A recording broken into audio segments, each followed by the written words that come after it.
Okay. All right.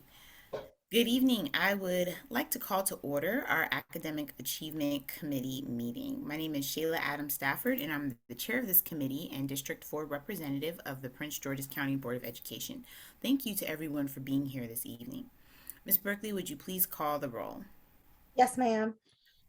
Shayla Adams Stafford, Here. Joshua M. Thomas, Here. Alvaro Saran Ruiz, Here. Curtis Valentine. Absent. Thank you. May I have a motion to adopt the April 25th, 2022 meeting agenda? So moved. Okay, all in favor? Aye.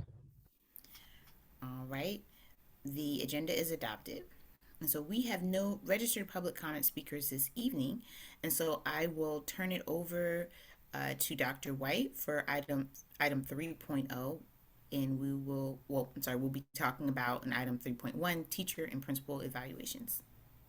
Thank you so much. This evening, I have the pleasure of having my colleagues with me, Dr. Christy Murphy Baldwin. She is our Chief of Human Resources, and Tiffany Doster, who's our Senior Recruiter and Retention Advisor. Dr. Baldwin will guide us through a couple of topics this evening that you've mentioned and provide opportunities for you all to ask questions. So Dr. Baldwin, I turn it over to you. Good evening, everyone. Thank you for having us. We look forward to the conversation.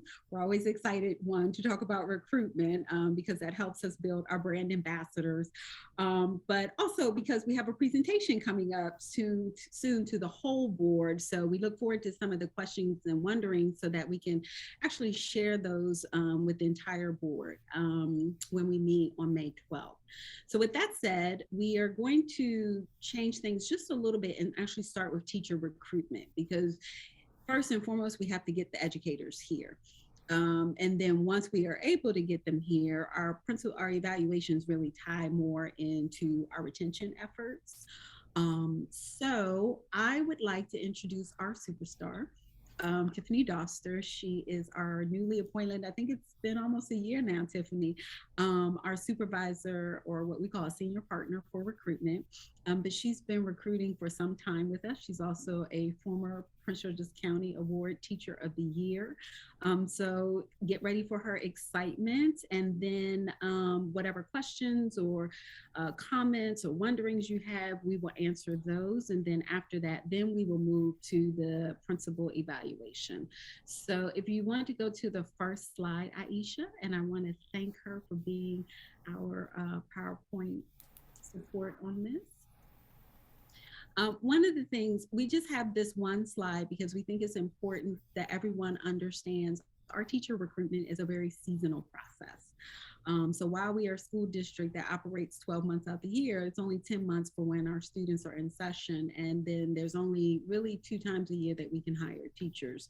Our major time is in between May and thank you, and August, as we begin to start the school year.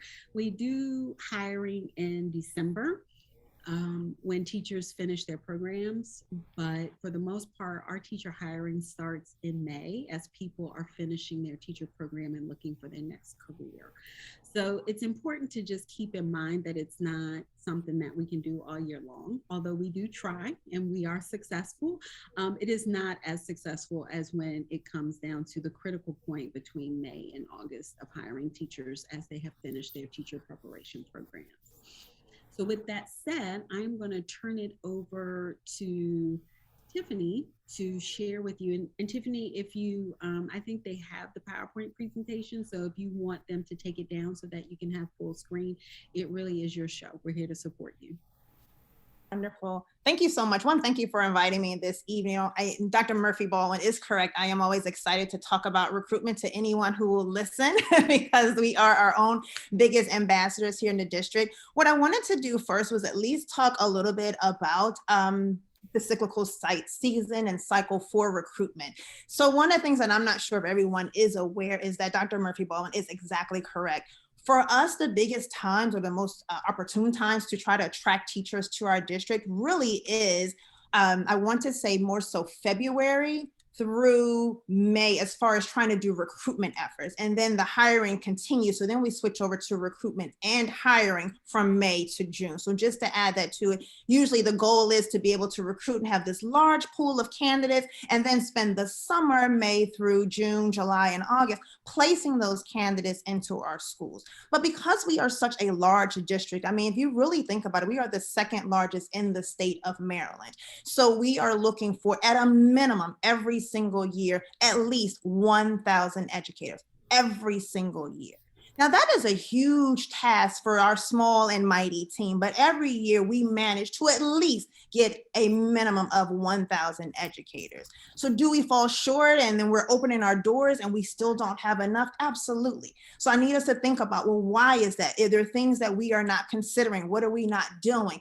I want to just tell you, back in 2015, I wish Dr. Valentine had actually been here because he would have been one of our witnesses. Back in 2015, we actually presented to the board about how we had to transition and become more transformational in how we think about recruitment. So we actually have in our presentation, our board book, that we put, hey, these are out of the box thinkings, our non-traditional recruitment strategies, because we realized it's not easy to just go in and use those same traditional strategies that all the other school districts use to identify 1,000 teachers every single year. So I'm sure you've probably read already in our recruitment and instructional staffing strategic plan, where you've seen where they're doing all sorts of drive-through events, or they're having these different cookies and conversations, different types of events, anything we can do to attract educators to our school district. So one of the things I just want to talk about is something Dr. Shayla Adams, Stafford, that you mentioned some time ago with your, you want us to kind of look into paraprofessionals, like how can we get those who are, new to our district, our Latinx educators, Latinx family members who want to now become educators. How can we kind of get them in that pipeline to at least become, in our school system, and then ultimately put them on track for paraprofessionals? So that is something that we are looking into. So I know that we couldn't move forward with that this year, but we do, and we're waiting right now. We applied through the Maryland State Department of Education, a Grow Your Own from Maryland Leads program. So one of those things that I'm super excited about is that we are looking to attract 40 candidates for this program. For this only 2 years, so it's not a lot of money for the 2 years, but if we can get 40 educators, diverse educators into our pipeline, we're super excited. So the first 20 will be educators who either have 90 credit hours or at least an associate's degree. And then we're going to work with one of our vendor partners for them to actually go through as a cohort, finish a program where they can come out and be fully certified as an educator. The other half of the students that we're looking for would be our own PGCPS current support personnel who actually have a degree, and they just need some support with becoming fully certified. They'll get help with the new Ed TPA assessment that they have to do. They'll get support, wraparound supports in regards to praxis prep, any sorts of things with planning, lesson planning. There'll just be an entire cohort that they'll work together. So we're super pumped. We're just waiting for MSDE to give us the green light so that we can move forward with that. So that's one thing that we're doing. Another piece that we're doing is we actually are really collaborating now with our that we haven't done before, but we're really making more of a targeted strategic effort because we realize we need to grow our own with our CTE office. So we already are hands in. We're going to be working. We've already started this work with the Academy of Health Sciences. We visited our student teachers over there. We did like this whole session with them, a PD around coming back to Prince George's County Public School. We'll be guaranteeing them a position. So we're super excited about that.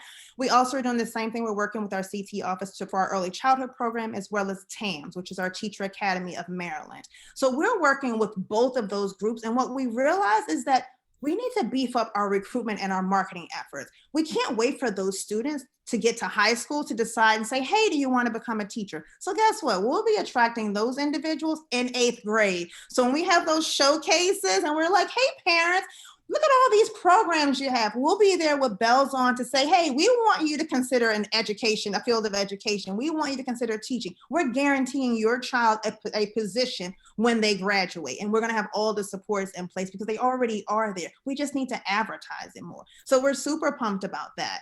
Another thing that we are doing that I wanted to point out that I think is just really pivotal is that we really have been focusing on our PGCPS interns. So through the University of Maryland College Park, as well as Bowie State. So I hear so often people say, what about our interns? Where are the interns?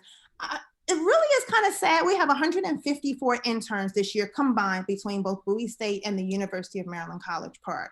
And between the two of those schools, we have secured 20 individuals who have said, Prince George's County Public Schools, you are my first choice. They've signed contracts, they're ready to go. Out of the 20, only two have passed every single praxis exam and is ready to move forward into a classroom. That is one who is a math educator, and she will be joining Fairmont Heights High School in the fall. The other one is a Spanish educator. And so I'm actually still looking for a high school. She's already interned as in our Spanish immersion program, and she was like, I don't think that's for me. Okay. She wants high school. So I'm actively looking for a high school for her. I'm sending her out to different schools to interview, hoping for an anticipated vacancy for high school. But that is the challenge that we have. I mean, when I tell you we've been dating, courting, rubbing their bags, hand holding, sending them gifts. They all got PGCPS swag and these beautiful pride boxes. When I tell you we had cookies and conversations where we sent them cookies and lemonade, and we had this whole panel and we did rotation. We send them all these lovely emails. We give them exclusive opportunities to meet with all of our principals. We are rolling out the red carpet beginning in August, at the very first time we have an opportunity to connect with them. And we're still having trouble trying to find enough educators to say, yes, I want to come to Prince George's County Public Schools.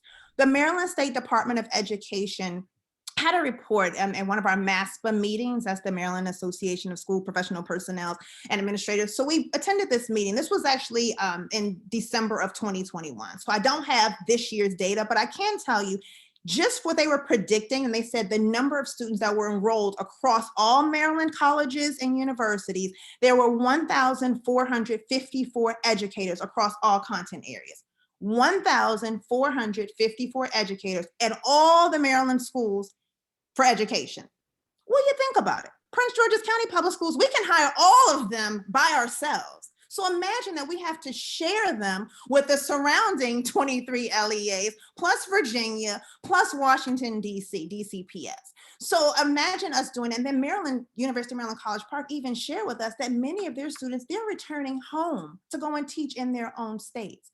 So do we go out then and we're like, okay, we're trying to, grab the ones that we have here and hold them near and dear to our heart. When I tell you we do meet and greets one-on-one, like literally I'm checking in. Hey, how you doing? On Saturdays and Sundays. Hey, how are you? How'd it go? Did you pass your praxis today? Oh, don't worry about it. You're going to get it next time. Like, this is the kind of support that we're giving to our students at Bowie State and University of Maryland. We do resume writing for our students at Bowie State. We do interviewing tips for them. Even if they don't join us, we want them to look their absolute best because most of them are products of Prince George's County Public Schools. That's just to name a few. I have more, so let me know if I need to pause for you all because I have tons and tons of notes and ideas that I want to share with you about all the things that we're doing, but I can go on, but I want to at least pause and give you time to chime in if you have a question before I continue. Yes, no. And if we could, go also ahead. take the PowerPoint down so that we can answer any questions you may Okay. have. Otherwise, we can continue to feed off of Tiffany's energy because that's how we recruit. That's what's most important. That's how we recruit. She has a whole team, and they never stop with that energy level. Well, I will say I am energized, and I wish somebody would have approached me with all of these bells and whistles years ago because Absolutely. I mean, wow, that was just so invigorating to hear. I know board member Thomas, his background and career is in recruiting, so I'm sure he may have some questions as well. And certainly, board member Sedon Ruiz, please chime in if you have some questions as well. So I wanted to tap on a few things. I'm super excited to hear about, us considering and thinking about the paraprofessional program and, really being that bridge even before they get to, some people are going to need support even getting to the paraprofessional program. So this is sort of like that bridge and that link. So I was really encouraged to hear that.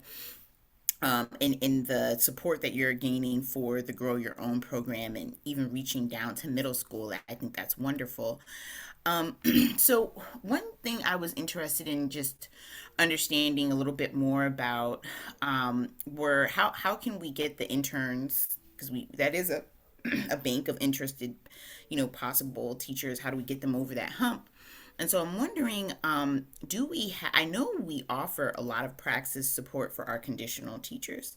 Do we offer that same level of praxis support, or maybe even pairing them with a cohort or a one-on-one coach that can support them in passing those exams? Is that something that we've explored or we're thinking about? So because these students are actually buoys, most of the students who are unable to pass the praxis, unfortunately, are students from Bowie State University. Mm-hmm. So the good news is that they do offer the support there, but what I find as the challenge is that they wait until senior year to take their tests. If they could take them much earlier, so by the time they wait, and now with Maryland State consistently moving the goal line for our candidates, they now have to take like 8 for elementary. So it's like the reading, the writing, the social studies, the science. So they've added these additional tests for them. So even though they gave them the GPA waiver of 3.0, they no longer have to take the praxis core, which was, the bane of everyone's existence. No one could pass that. It was just, it was a nightmare. So we got rid of that, but then they added additional tests for them, in addition to the Ed TPA, if you're familiar with that as well. Yeah, I mean, could we potentially maybe just have a discussion with their Department of Education and say, look, we want to have like a staggered, support program available, and maybe they could attend some of the classes we already have, right? Like we already have Dr. Murphy Baldwin, tell me if I'm wrong here, but in our conversations about the conditional program, we do provide praxis support, and so maybe those students can gain access to that earlier, and because maybe that could be a solution to not have to like spend money on anything else. We're just inviting them in earlier to what we have. Yes, so and I do have to say it's good to see you, Mr. Thomas. I haven't seen you in a while, and so this is something that he knows that I'm passionate about, and I've like had him advocating for us as well. And he can also speak, if you're comfortable, on the TFA part of it. This is a larger issue than just Prince George's County, the certification status that the state of Maryland actually requires. Yeah. So I want us to be cautious about, yes, could we petition for our county to have something very different? Then we would have to put ourselves out there like, why do we need something different? As you've heard us say, and you'll continue to hear us say, Maryland imports 68% of their educators, yet they have one of the most strenuous certification requirements in the United States. And even in our partnership with TFA, they have even had a hard time trying to get candidates to go through the certification process. And at one point, they asked us to pick individuals up as conditional educators because of the challenges. So it seems that we keep talking about these things, and Maryland doesn't seem to change it. So with the Praxis 1, they have revised it to say if you earned at least, they've given us a waiver, and this is statewide, if you've earned at least a 3.0 in your master's program, then they will waive Praxis 1.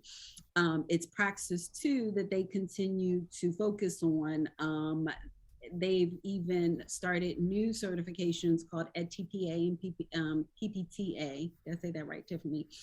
That unfortunately, while those are portfolio based, the challenge now is going to be coming cost. Well, I'm sorry, it's going in and out for me. Is my computer freezing? You are frozen. Can you guys hear me okay? We can hear you. We can hear Hello? you, but you're frozen. Oh, no. We can hear you. Oh, Okay. sorry. Yes. Did I cut you off? No.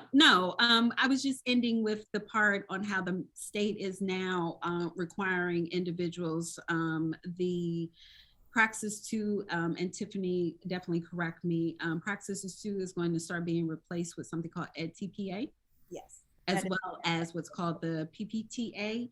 And while those are portfolio based or work based, they also are going to cost a lot of money. They would be $300 per test. And if you fail it, you have to continue to pay $300 until you pass it. So I just, and Valerie, you can chime in here before we go to Board Member Thomas. See, to me, this seems like a systemic inequality. And I feel like this is an example of essentially when you have a system that doesn't recognize that certain communities face significant barriers to accessing what they've put up as an exclusionary rule, right? And so I'm wondering, can we come together, and Valerie, maybe this is a policy thing, but could we come together with maybe like Baltimore City or another jurisdiction that is also facing this challenge and say, listen, y'all talk about racial equity all the time. You talk about equity, equity, equity, equity, but you're continuing to put barriers for communities of color. Who has $300 to continually take a test? And this is going to continue to disadvantage educators of color from entering the field. Could we write a letter? Could we, what could we do to advocate? I did make some calls at one point to research when that meeting was at the Maryland State Department of Education, and I got kind of in there, but it's something we would need to be proactive about now. Valerie, what are your thoughts? I have two quick thoughts. One is we do have two members on the Maryland State Board of Education that you need to reach out to and speak to them, because this issue comes up at board meetings, and it would be nice if they understood where our board members are coming from on this topic. That's number one.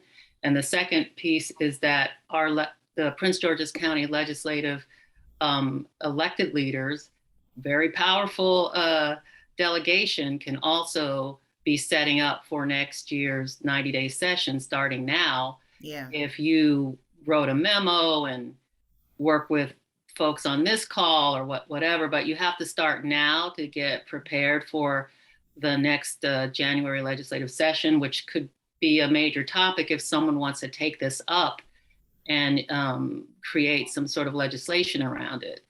So for me, there's a couple of layers here that you might want to follow up on. Okay, and Aisha, I don't know if you were able to capture all that Valerie said, but maybe we could schedule a follow-up meeting after this to talk about how we could draft a memo and who we could bring in, what other LEAs we could bring in to be a part of this discussion. But this is systemic, and this is ridiculous.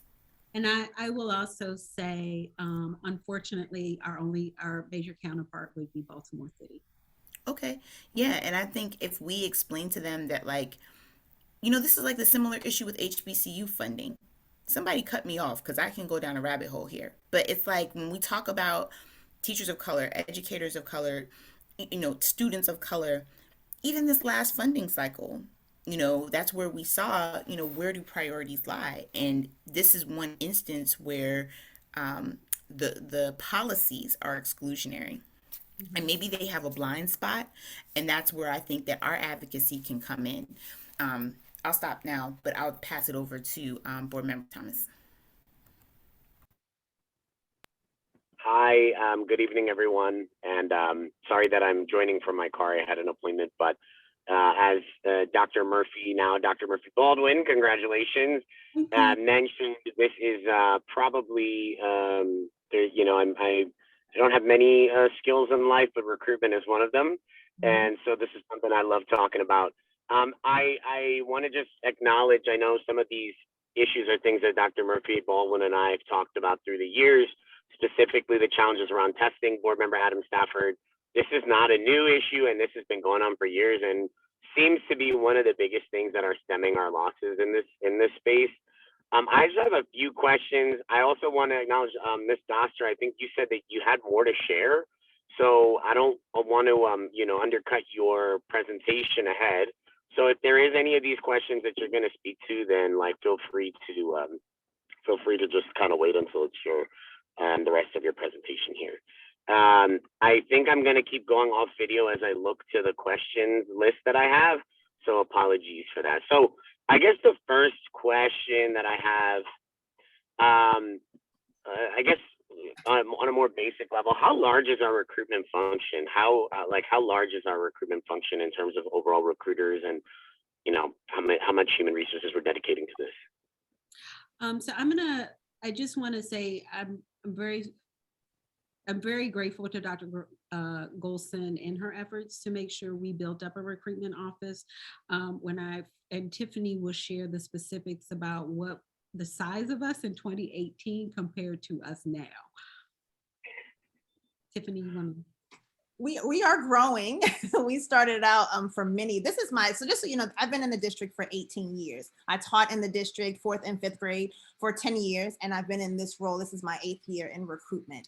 So my first, I want to say 5 years, there were 2 of us and a supervisor. And one was dedicated solely for to hire Latinx educators. So it was myself and one other person. And then we had a supervisor. And so now we have a mighty team of 4 recruiters. We now have 4 recruiters. We're getting a junior recruitment partner, but she will kind of help support our efforts as well for our bus drivers, nurses, and food services team also. But yeah, so the team is growing, but overall right now I have a team of 5, soon to be 6. So, but 4 dedicated recruiters, and 1 is for the Conditional Educators program as well. Got it. Okay, that is tiny. I thought that it was more than that. That is very small, and I could understand then. Obviously, you guys have more than your hands full if it's just a team of 4 and you're expected to fill 1,000 vacancies every year, probably more. So I think that stands out to me as issue number 1. Not an issue of your fault, but just as I'm thinking about this from a strategy standpoint. What are I also want to make sure that when we talk about recruitment, Tiffany, Ms. Doster's team is also responsible for recruitment for also our other hard to staff positions. So I understand tonight is just about teachers, but I just want you to keep in the back of your mind that we've just recently had to secure we don't have specific recruiters for bus drivers and food services, some of those other hard to staff positions. Yeah, no doubt. Thank you for naming that. I mean, I had that in my mind as I was, saying this is tiny. Again, as somebody who's been in recruitment for 6 years, like I can't imagine that we're placing this level of high expectations on our team to meet a huge demand if it's that small. So again, that really stands out as a clear issue and something that I would love to see if we could find ways to expand and build on this team. Obviously, we want every function of our school system, I think, wants more hands. So easier said than done. Okay, my next question, which is probably for Ms. Doster, what are the metrics that we use primarily to evaluate effectiveness overall in terms of our recruitment strategy? And then I guess I'll include in that then like how then does that inform like where our wins and losses are in the funnel? So I guess if I were to boil that down to one thing, are there some specific numbers that we're using to evaluate effectiveness of not just like individual recruiters, but overall the team and where we're landing? Great question. I'm sorry, my home line was ringing, so I had to go on mute. Didn't want you to hear that. It's probably a telemarketer. But yes, that's actually a great question. So we actually use lots of a few different metrics. So one of the things that we do just to kind of evaluate our recruitment events, I think that's probably the biggest one, is that when we're attending these events, one of the things that we do as soon as we get there, we always ask, how many are you anticipating? How many have actually registered? We match that number to how many actually visit us, we call them touches, and then how many from there follow up to do a follow-up interview with us, sign a contract, and then ultimately turn that contract and go into one of our schools.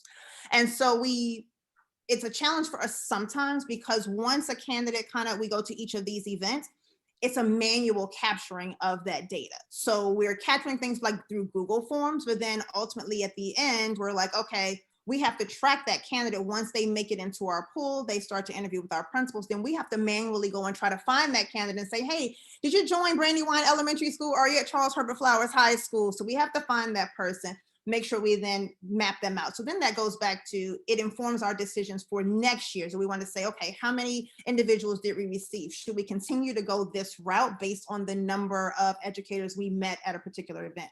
So one, I can honestly tell you, like we tried a lot of the Texas events because we were told, oh, they have a lot of Latinx educators. This would be a great opportunity for us. So we spent a lot of resources going in person to meet. And one of the first things I saw was that one of the educators had just a little sign like this. And on the sign, it said starting salary $50,000. We're talking 3-4 years ago, $50,000. So we haven't even broken $50,000 as a base salary yet. So you can imagine they're looking at me, and the cost of living in Texas is much cheaper than it would be to drive all the way up here to Maryland. We were in Florida. People are saying, oh, you guys should go to Florida. There are lots of teachers there. As you know, we used to frequent Puerto Rico for many, many, many, many years. We still have a colleague now in the World Languages Department, Maria and Doris. They frequent, have lots of contacts. So we are still able to get lots of teachers. Well, not a lot, but we are able to still get teachers from Puerto Rico. But then we're thinking go to Florida. So we go to the HBCUs there. We go to the schools that have, high Hispanic serving institutions. We go there. Again, young lady in the bathroom, she says to me, what are you doing here? Nobody's going to Maryland. And she was just being very frank. She wasn't being rude or mean, but she was just saying, hey, what are you guys doing here? The teachers are going to stay here. They're not going to come all the way up to Maryland. You guys, it costs too much to live there. We're already trying to find, we're at a deficit looking for teachers who speak Spanish as well. So you guys are not going to get very many to come up to you. And she was absolutely correct. I think we had 1 or 2 that came to visit our table. So I think about all the resources that we spend. And so I'm big on, just like our CEO, I'm being fiscally responsible. So I don't like to continue to go that route if it's not going to work out for us. We also do a lot of surveys. So we ask educators, when we host different events, what are your thoughts about this? Did you learn anything? Do you feel like we could do things differently? Because we're always looking to improve. So that's one of the biggest things we do. We look at our metrics as to how many actual touches based on the number of people that attend an event, how it funnels down to us. We do the same thing as far as our job application. I'm going to give you an example of our last March hiring event. I want to say we sent out, because we now have a subscription to Handshake. I don't know if you all are familiar with Handshake. Handshake is, yeah, I am, but it's probably because I'm a recruiter, but yes. Handshake is like this awesome platform for college students. So it's like LinkedIn. LinkedIn is more for the professional individuals. Handshake is for college students. So now that we have the actual real subscription, because we were operating under the free account, which, it's terrible. It was absolutely terrible. So now that we have the premium account, we are able to connect and build campaigns with current students who are in the field. So we're able to actually drill down to, if we want to look for all females, we want all males, we want HBCUs, we want Latinx educators, which is how we're now moving to do our Latinx. We're actually doing a diversity series. That's one of the next things I was going to share with you in our diversity series. We participated just 2 weeks ago in a disability recruitment event. And we actually found one fully certified educator. She is legally blind, but she is fully certified, has in English, grades 7 through 12, and she's interested in joining our district. So she'll be moving through that process to see about how to get started here. So the other thing we wanted to do is we really want to focus on our diversity. And diversity for us doesn't just mean our Latinx educators. We look at everyone. So we're looking at those with disability. We're looking at gender. We're looking at age. We're looking at all those different things. So the next thing we're going to have, actually tomorrow, we're going to have a Latinx teacher talk event, and we're hosting that through Handshake. So before I kind of go back into the diversity series, another piece to our funnel, we reached out to over 8,000 candidates, because we were like, they're like, you guys sure you don't want to narrow it down? We're like, nope, we're going to cast a wide net, because we're trying to build our brand on Handshake, because we're new. They only knew us through the free account. Now we're in the premium account. So we want to reach out to everyone. So we cast this wide net. We did LinkedIn, because we advertise on there. We do PGCPS social media. We do Facebook, YouTube, Twitter, Instagram. We do radio advertisements. The list goes on. And out of that funnel, we ended up, by the time we had all these different individuals, all these different pools of educators that we reached out to, colleges, ones from our PGCPS interns, just all over, reached all the way down. And we had 138 individuals show up at our March 26th event from 8,000. So even our numbers just for recruitment, just people applying online, those numbers are in half right now. Because it's just the volume that we're just so used to seeing, the volume of educators to come and at least have a conversation with us. And that's what we're missing at this time. So it's hard to kind of evaluate a lot of things when you feel like the playing field isn't leveled or even for you. Before it was just the teacher shortage. So now we're fighting with the pandemic and now the national labor shortage. Because now we have people who are like, I just don't feel like working at all. We're like, no, we need you to come and join us. So we have a lot of things that are stacked against us. But when I think about just our metrics, we're measuring every single thing that we do. Is this something that we should do again next time? Was this beneficial financially? Was this responsible and beneficial for the district? Or just equity? Was it just smart for us to do this? So that's how we decide. To answer your ultimate question, though, Board Member Thomas, I don't know if you had the opportunity. Every year, we revise our recruitment and instructional strategic plan, and that in that information are all our metrics regarding attention, retention, even broken down by the clusters, as well as we advertise the videos that we have for each one of your respective constituent areas. And we also have our recruitment plan, or recruitment calendar, where we do actually measure the number of candidates that we've actually been able to secure by each location. And if we have not been able to yield good results within a year or two of recruiting in the same university area, then we suspend that activity and move on to another one. So I know it's 75 pages and you got a lot of stuff to read from each of the divisions, but if you just flip to the back, you will see all of our metrics. Cool. Thank you. Yeah, I'm familiar with that quite large document that we've got in the past. And of course, I mean, it's a lot of information that's important.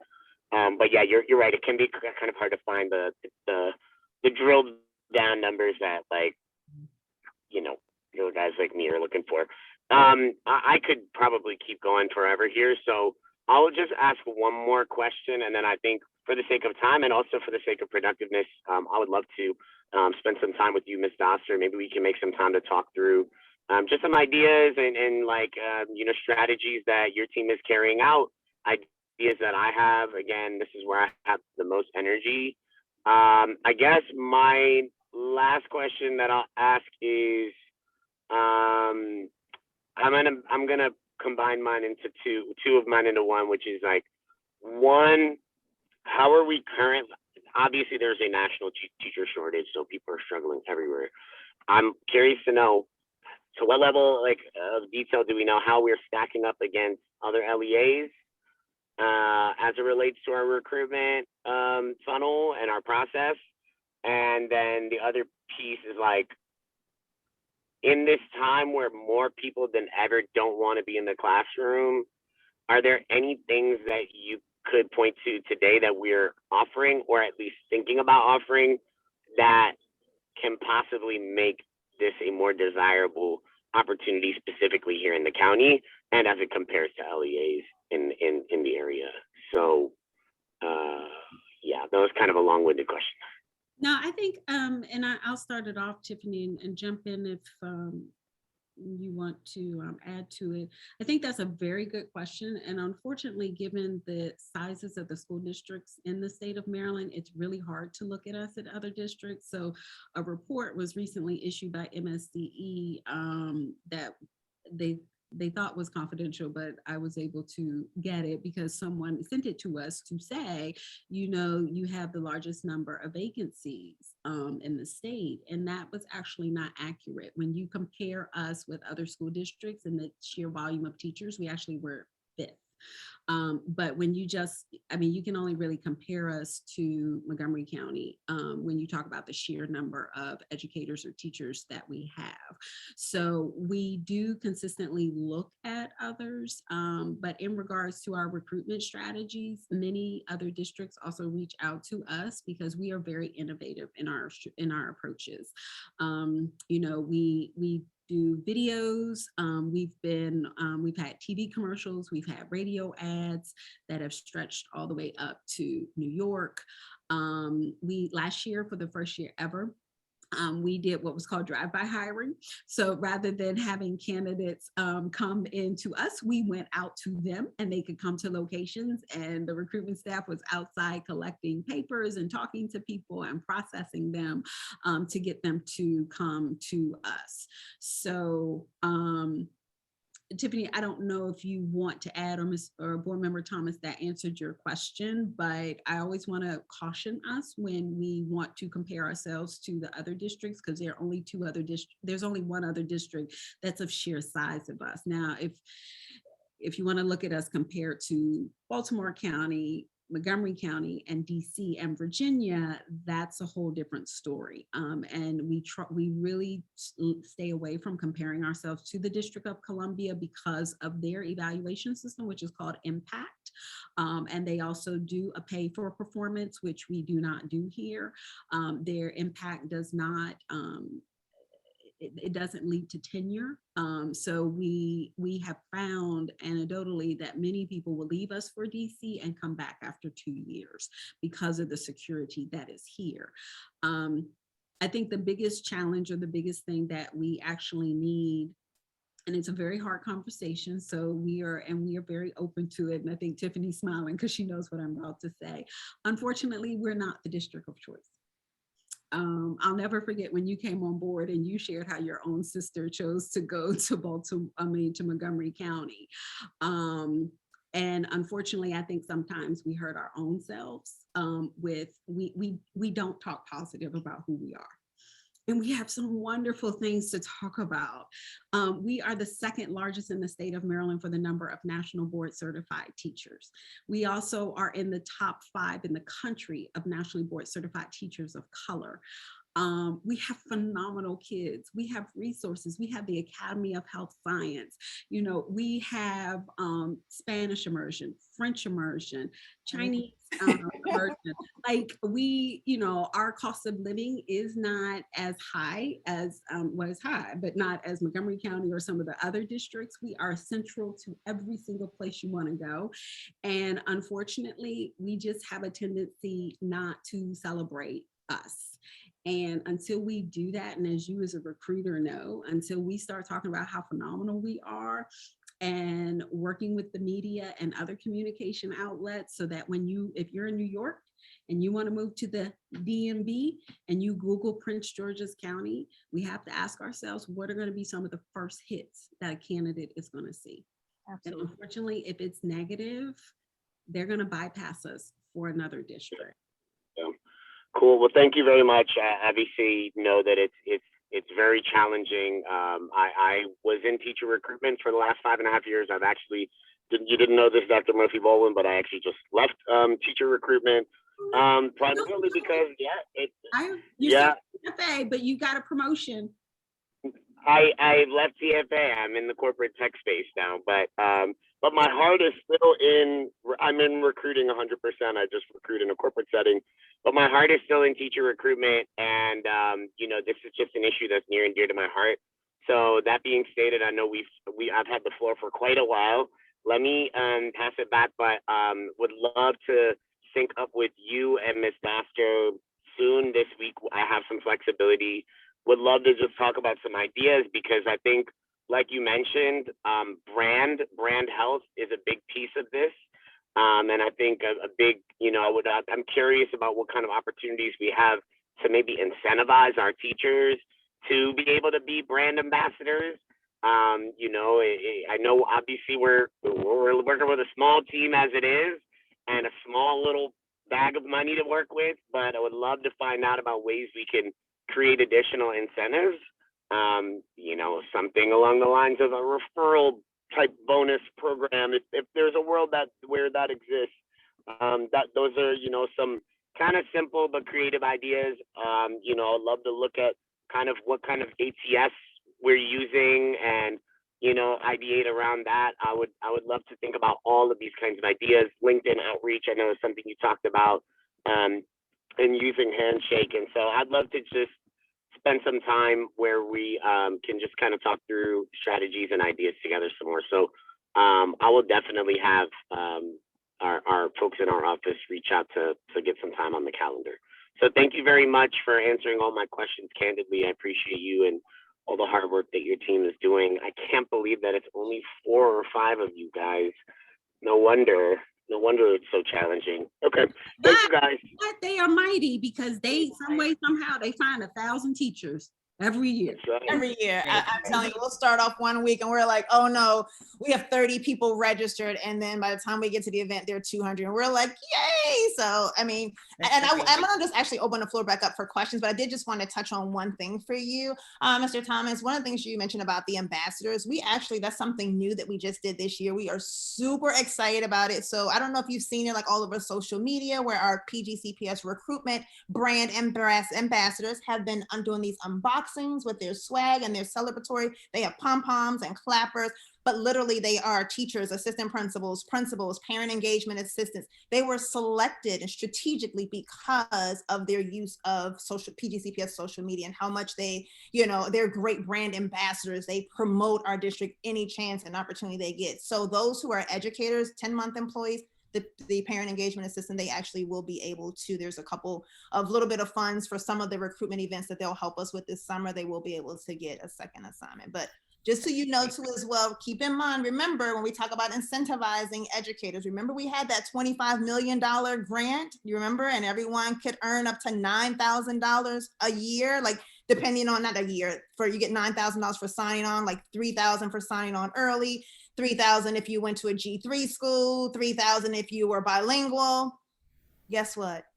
It did not work. There were tons of people who were like, no, I don't want to commit to 3 years. Like, I don't know what I'm going to do next year. I remember 2 young girls, one said she would sign it. Her friend pulled her to the side and she's like, no, we don't know what we're going to do next year. Let's not sign that. And so they turned down the $6,000. So we've seen to think like, we really thought all the districts were like, oh my gosh, we're going to miss out. Prince George's County has all this money. And it wasn't what we thought. I mean, some people took advantage of, but there were quite a few. That's it. No, thank you. Thank you. No, Thank you thank very you much. for that. And I know, Ms. Irving, you had your hand up as well. And I want to get to, at least by 6:30, get to our second point here. So I'll ask Ms. Oh, Irving. I can talk about recruitment for days. I'll be really brief. I usually don't talk on these calls unless I'm asked a question, but I'm so excited about the presentation. And my question is, I know a lot of young people who've already gone to college, graduated, maybe went and got a master's degree, and now they're looking around not happy where they are. And I'm wondering what's the mechanism to recruit those, because a lot of them could be great teachers. And so I would like to be helpful in this way, because I do a lot of work politically outside of my day job, and I run into them all the time. So I'm curious. But thank you, and thank you for being a brand ambassador. We're going to follow up with you with your brand ambassador kits. And I'm going to take a stab at that because I agree with board member Sheila Adams Stafford that we do want to get to the second part. So we could talk forever on recruitment. But one, definitely just refer them to us. But two, one of the challenges that we are grateful for the board in supporting us is that when you are a career switcher, we work very hard to get those individuals a beginning teacher license, which is called a conditional certification. Unfortunately, the state only allows 2 years, sometimes 4, to allow people to get the certification they need to become fully certified. And that's where we seem to lose a lot of people. You will consistently hear that Prince George's County has the largest number of conditional certified educators, and we do. I will also say, and board member Sheila Adams Stafford, I know will have my back, there's no research that says a conditional certified teacher is not good.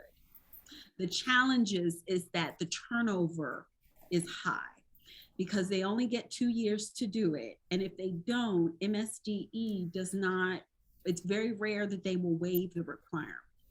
So, and because we have run into a challenge with that, if an individual needs too many credits to become a teacher, we actually will deny the employment opportunity.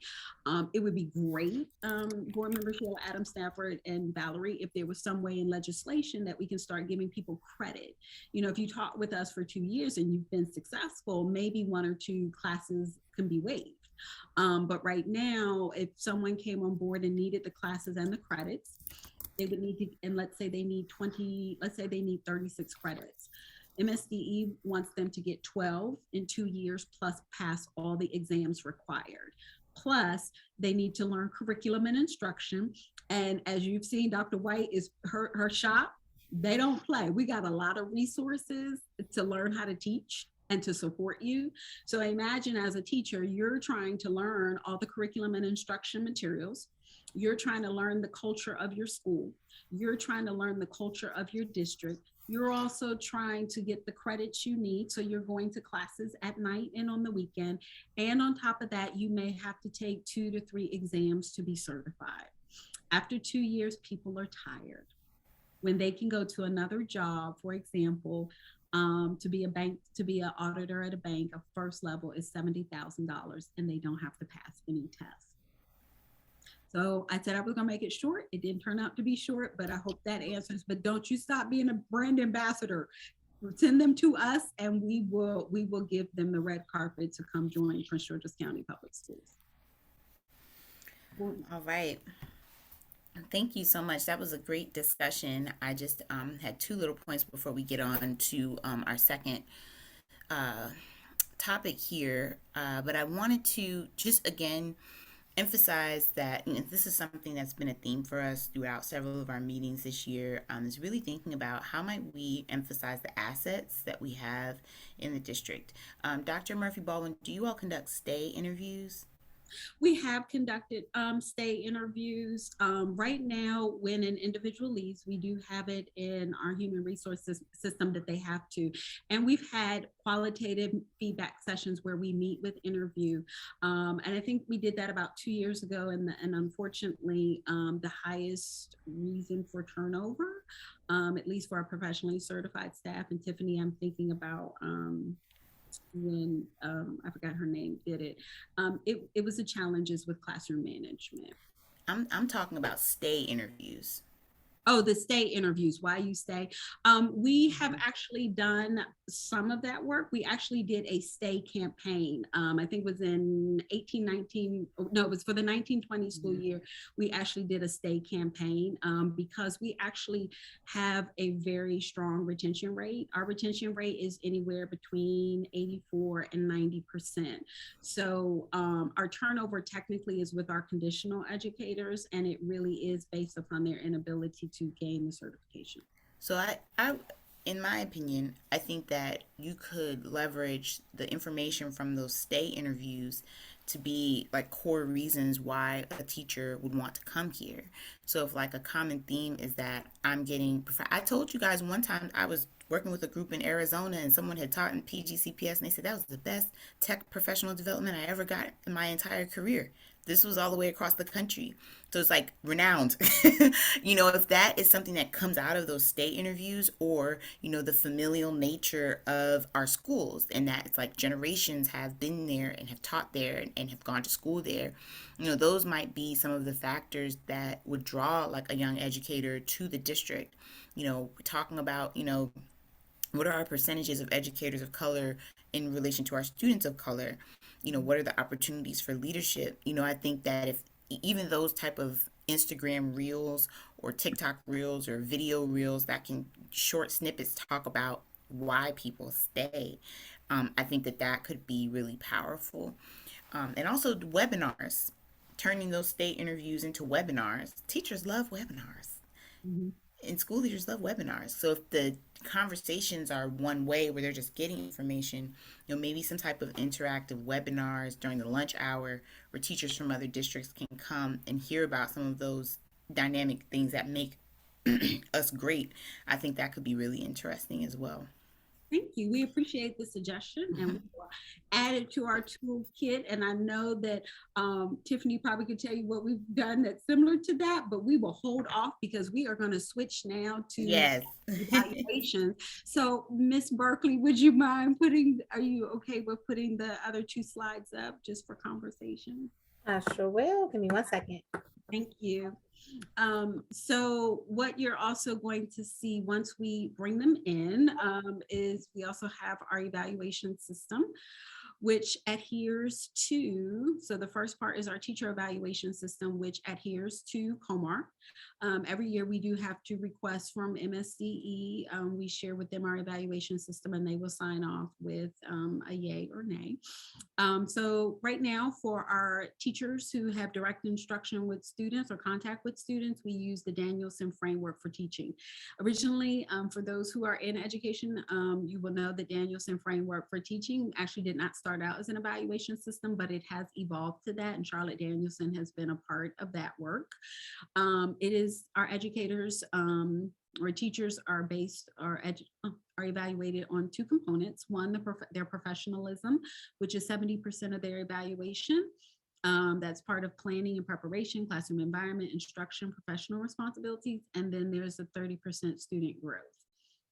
Our second part is for our educators who are not direct instructors. So for example, a school counselor or a psychologist, they are evaluated based upon the standards for educators, SFE, and they're evaluated on 70% delivery of instruction and professionalism, and then 30% on student growth. So, and then you also asked about our principal evaluation. And our principal evaluation is based on the professional standards for educational leaders, PESEL standards. When it first came out, it was called ISLEC, if you've ever heard of that term, but it's changed to the professional standards for educational leaders. So you'll hear us say the PESEL standards. And each one of the outlined bullet points you will see are the standards in which they're evaluated. And then 30% is on the student growth. So with that said, what questions might you have or thoughts you might have regarding our evaluation? Thank you, Aisha. You can take it down. Not unless they need it. Yeah, if you could keep it up just for a moment. If you could go back to the teacher evaluation slide, I'm interested to know, are there opportunities, for example, in the teacher evaluation for personal growth setting? Is that a part of the evaluation model at all? There's not a specific measurement for personal growth. So if Christy Murphy, a special education teacher, wants to focus on a goal that's solely for my own professional growth, that is not embedded within the system. But it does not mean that you couldn't do something with student growth. So if I'm a speech pathologist and I want to, they would do SFE. If I wanted to increase my professionalism and my skill in articulation, then I could choose to do a student growth method, a student growth measurement in which I'm deploying some of those new skills or new research skills to see if it really does improve students' articulation growth. So while it's not as concrete in this, it doesn't mean that a teacher or an educator could not make it a part of their student growth and use those opportunities. We have recently, this is our first year where we've added a qualitative component to the student growth measurement to try to get teachers to kind of step more out and look at their own professional growth and desires, and then align them with how do we change student achievement and student growth with that. Yeah, I think that could be interesting to explore, considering teachers or, setting goals in a collaborative fashion to feel as though, they have a say in their evaluation, that these are my goals for this year. This is what I want to accomplish. Because we all know that people just in like teachers, in educator spaces, people can feel that evaluations can be, depending on the day that someone observes you, they can, some people can feel that their evaluation is punitive. There are so many things that can go into an evaluation. So if there is a component that a teacher has some say in or some control over, or can have a conversation about, I think that in most professions, we see that as a way to improve, just general, employee satisfaction, to say I had some kind of say in what my strengths and weaknesses are.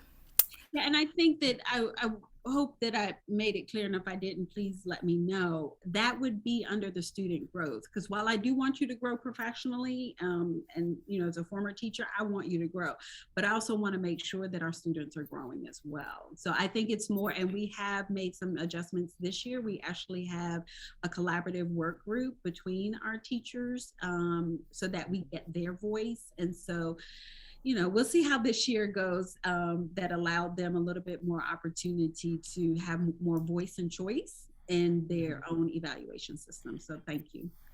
And I think what my thought is, in addition to student growth goals, which every teacher should set 100%, there are instructional goals that a teacher could have. Like, for example, like if an instructional leader says you really need to work on differentiation, or like, that is an instructional, that's a teacher move that someone could say, oh, I'm going to take this PD on differentiation, or I'm going to take this professional development on, incorporating my EL students through instruction. And so I just wanted to just offer that. And I also was interested in knowing, I know that the district has done a lot of work on culturally responsive pedagogy. Are you guys familiar with the CRIOP model, the culturally responsive observation practice tool? I think this is something out of the University of Kentucky, but I just know that you all are in the process of like really training educators in culturally responsive teaching. And we know what gets measured or what gets monitored gets done, right? And so if we are making that a district standard, that all educators are operating from this culturally responsive lens, then I just want to push to think and discuss, if we have time to think about, how does that show up in our evaluation work, right? So when we're talking about instruction, what does culturally responsive instruction look like in terms of students talking to one another, in terms of building with families? Those are like the core literacy scaffolds. Is the teacher using high quality instructional materials, right? And so merging some of those possible sort of strands from different culturally responsive rubrics might be an interesting thing as you all continue to go down that route with instruction. I don't know, Dr. White, if you had anything to add, because I know this is kind of what your focus has been this year, but I was just offering that. But can I ask how different is that tool that you just referenced from PSYOP? Or is it different? PSYOP, CRIOP, or PSYOP. I'm talking about CRIOP. You're Yeah, talking it's slightly different. I'll share it with you, Okay, thank you. Christy. Okay, thank you. Yeah. Any other questions here around teacher evaluations? I had a question about principal. Could we go to the principal screen?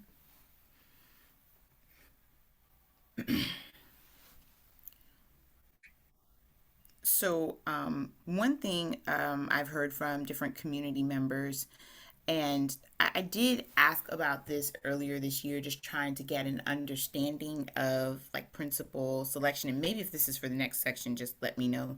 But is there an ongoing way for community members to give input into sort of their relationship with principals, like in a formal way? Like, are there, you know, local, like a school level board or a community? I know in our community schools we have steering committees, but is there a way for community members to express,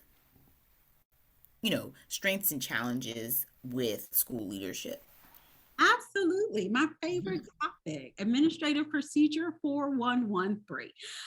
That was really big under Dr. Golson. That was one of the first things that she had us do when she came on board, was to revise the principal selection process to have a whole round just for community.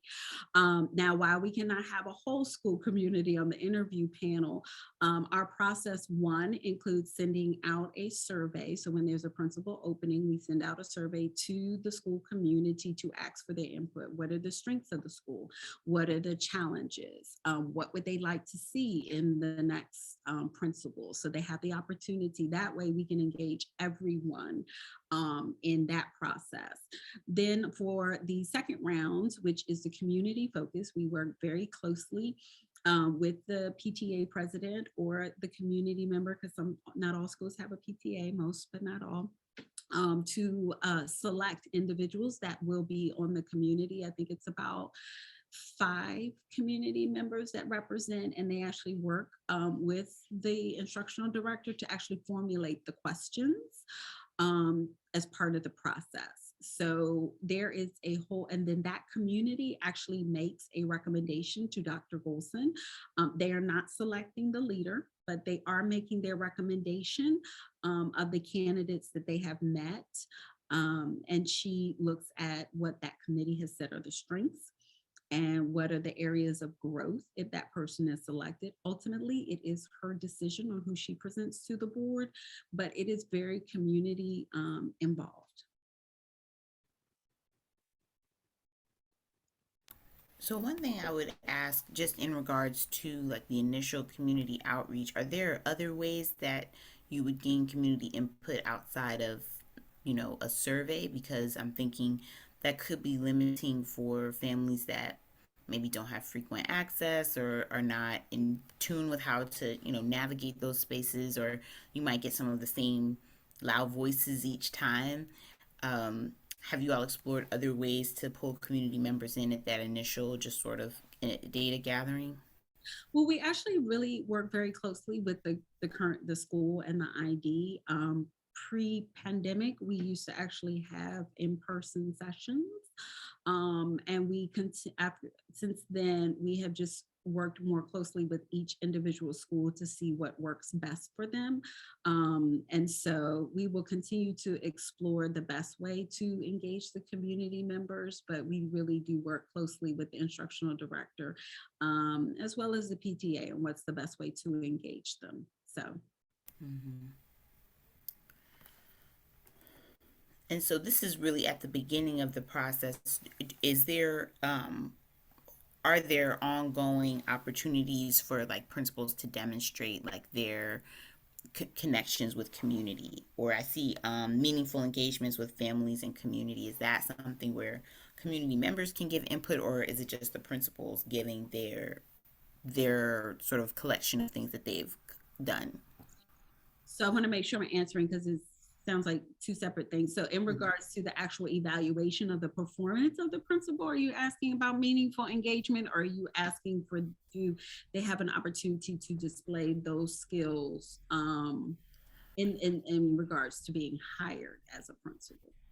I guess in their ongoing evaluation. So it's like, so I see that that's one of the sort of markers there. Yes. Is that a two-way thing? Is that where they are displaying what they've done for meaningful community engagements, and community members are able to share, kind of where is there an opportunity for community input and ongoing input in leader? Ours, we do not do 360 evaluations where where community members or others actually give input into the evaluation, but the instructional director is very heavily involved in working with the principal and the community, so they get to see almost on a weekly basis or even daily basis, depending upon the school community, how the principal engages the families and community, or how they're building the capacity of their school personnel. So our instructional directors are very intimately involved with each school as they evaluate, and then also our principals or our assistant principals will give evidence as part of each one of these standards on their ability to carry these things out. Okay. I had another question around building level evaluation liaisons. Or what are those, and sort of how do they function? We don't have building level liaisons. Okay. Maybe I had a community member ask me about that. They weren't able to attend, so maybe I can just ask you about that offline. Maybe they're interpreting something as being that title and it's something different. But I guess they're explaining someone that interprets the evaluation process for teachers at the school level. No, we don't have that. You might be referencing a recent opportunity that we have provided to teachers if they want to be a liaison with the Office of Employee Performance, because we took on a new platform, Trina, and they would help facilitate that transition, just like Dr. White and Dr. Zuckerman are working on Canvas. Had Canvas champions. Technical assistance. And unfortunately, the way it went out, it has caused some unrest with our PGCEA leadership. So perhaps that's what you are referencing. But it is not someone who is going to interpret the evaluation system. That is still the Office of Employee Performance. Okay. So they're more so there to provide like technical assistance with the platform to like help people understand how the new evaluation system shows up on the platform. that is our hope. I don't think That's the that, hope. yeah, I don't think it was communicated as effectively as it could have been, but that's always an area of growth. And I do have a meeting coming up with them, PGCEA, on Thursday. So Okay. if that is what you're referencing, it's in regards to how do you, like, unfortunately, we had no other choice but to switch our evaluation system and the platform in the middle of COVID, and it's been a challenge. Everyone has taken it on, and I wish I could have piloted and done it the way that it should have been done, but unfortunately, due to some contractual issues, we had no other choice but to just do a whole new evaluation system. So we are looking for ways to make that transition. But when we actually sent it out, we had a lot of individuals that were interested in the opportunity to be connected to that work and lead it. So we'll see, more to come on that. Okay. Yeah, no, I definitely understand. So I wanted to we have about 12 minutes left here. I wanted to move into item 3.3, principal rotation and leadership opportunities. Yes, and we did not prepare any slide because I would need more information on when you Okay. see principal rotation. Is there an idea that you were thinking about? It is, principal assignments are really left into the discretion of the CEO, but through the union, the negotiated agreement, principals can put in for voluntary transfer.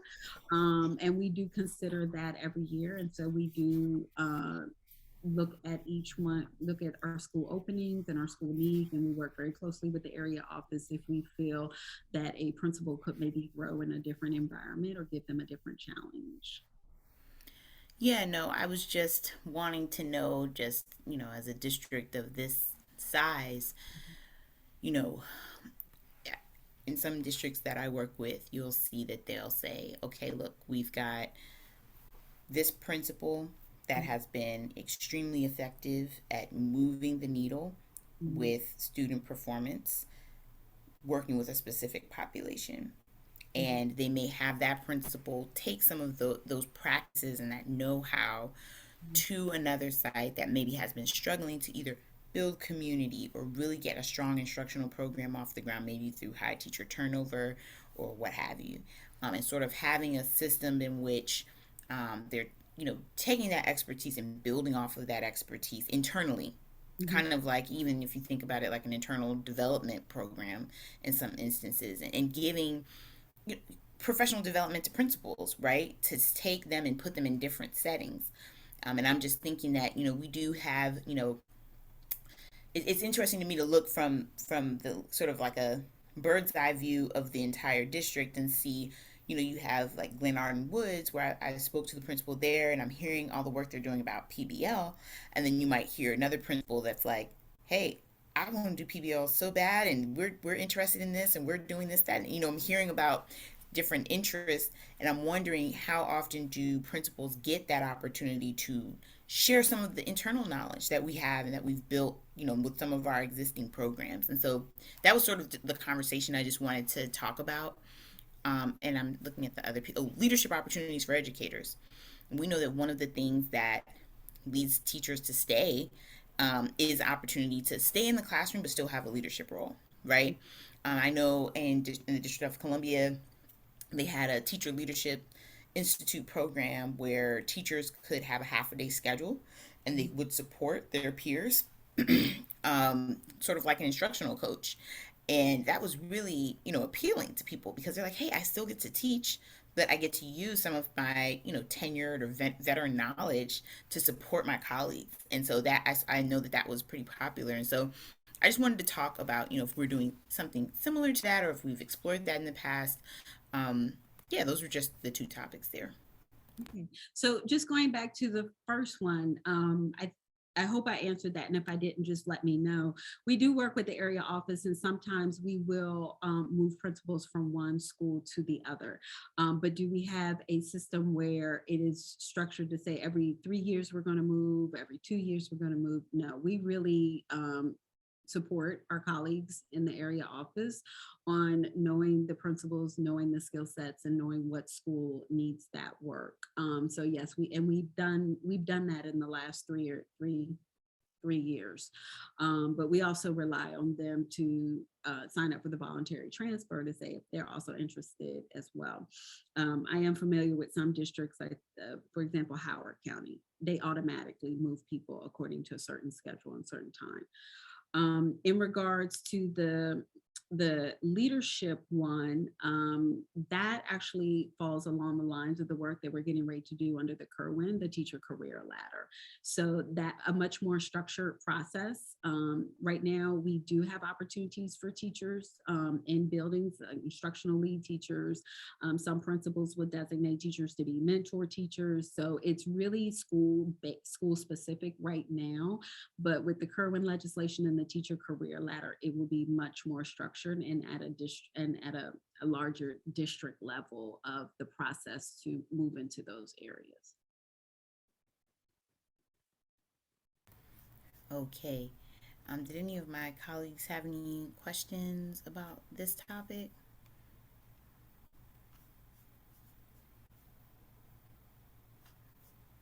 Go ahead, Alvaro. Sorry. I do have a question. I think this would go to Dr. Murphy Baldwin. And so I know you touched on the AP regarding principal selection and how recruitment is set now. But my question was sort of if there's any like initiatives for in-house hiring or appointments of current like teachers or staff members who may be able to fill the role as an administrator, as the principal. And so if there are any initiatives to really recruit from in-house, because I do understand the value of maybe understanding the culture in schools, and being able to, I guess, not only innovate the school but understand that there is a culture among the students and the teachers and be able to work with that as a principal. Yes, that's a great question. Thanks for asking. We actually do have a very large internal pool of individuals aspiring to be principals. So every year we have almost at least 300 teachers that are interested in being assistant principals. So many that we've had to make our hiring process very, very tight in order for a very limited number of vacancies. And I think it's interesting that it goes back to board member Sheila Adams Stanford's point about stay. We have very few vacancies at the assistant principal level compared to the large pool. When we talk about hard to staff, assistant principals is not one of them. So we have teachers who are really looking forward to that. And like I said, I think on any given year, we might have anywhere between 300 to 500 interested people, about 500 total, but 300 internal for about 30 vacancies. So it is a very competitive position. And I think that also goes back to why we encourage people to take on as many leadership opportunities in their school as possible, because it is such a competitive pool. But yes, we do work very hard to make it solely internal, because we know we have so many great teachers that are ready to move into that profession. Thank you.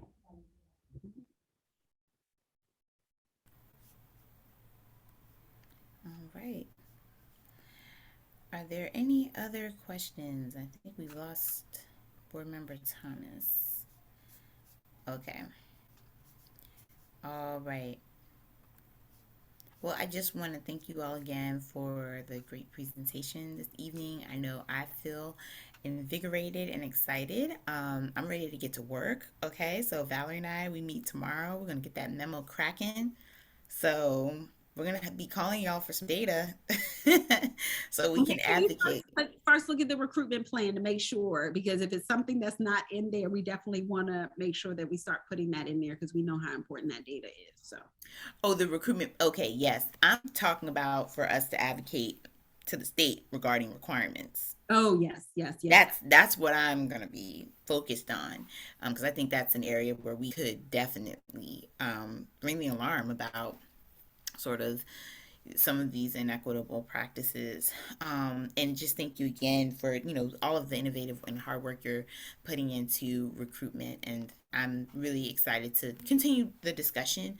So I'm hoping that we can talk outside of this, maybe even about when you meet with board member Thomas, just about some of those strategies and think about how to build on our assets. So we are no follow-up request from our last meeting. And there aren't any outstanding follow-ups for the administration to respond to at this time. And so our next committee meeting is scheduled for May 23rd at 5:30 p.m. And I just want to say thank you to everyone for a great meeting. So may I have a motion to adjourn? You don't have a quorum, so you don't I have know, to. don't have to do that. I just realized that. Okay. So I guess we're just going to adjourn. But thank you all so much for being here and bringing your energy to this evening's presentation. Thank you. All right. Thank you all so much. Thank you. Have a good one. Evening, Have a everyone. good one. Bye bye. Oh, I have a quick question.